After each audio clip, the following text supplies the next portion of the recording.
معرفش ايه بنت ابني كل يوم الاقيها بتتفرج على التليفون او الشاشة، ولا بتساعدني في تنظيف البيت ولا بتساعدني في غسل الاطباق. انا اقوم اشوفها بتعمل انا دلوقتي بقى تيتا هتعمل لك موال كل يوم. قومي يلا اغسلي الاطباق واعملي غدا لباباك عشان جاي من الشغل تعبان، وانا زهقت اصلا وما بعملش وبعمل كل حاجه وتقول انت ما بتعمليش وانا زهقت اصلا. انا هلعب واريح دماغي من الكلام ده. انت بقى ماسكه الموبايل ده بقالك ساعتين، كل يوم تمسكوهولي. موال البتاع ده انا مش عايزاه، قومي يلا ساعديني.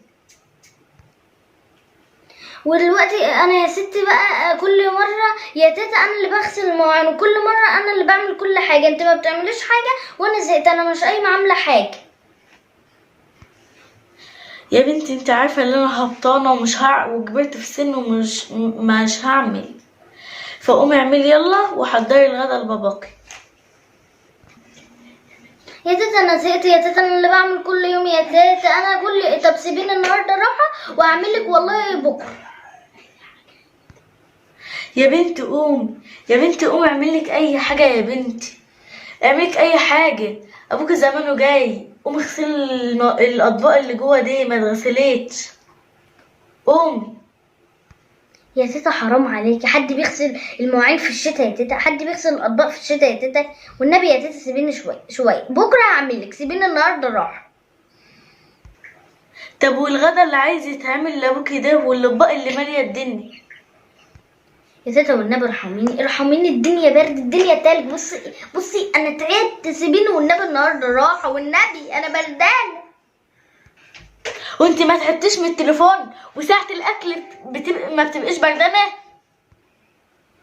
بصي انت هتنحي في نفسك وخلاص، انا ماناش قايمه برضه.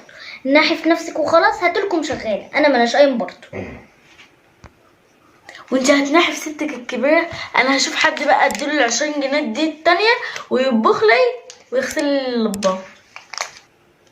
وعلى العموم اصلا هو في حد اصلا يعمل لك ده كله ياخد ال 20 جنيه؟ بس على العموم انا هاخدها واقولها.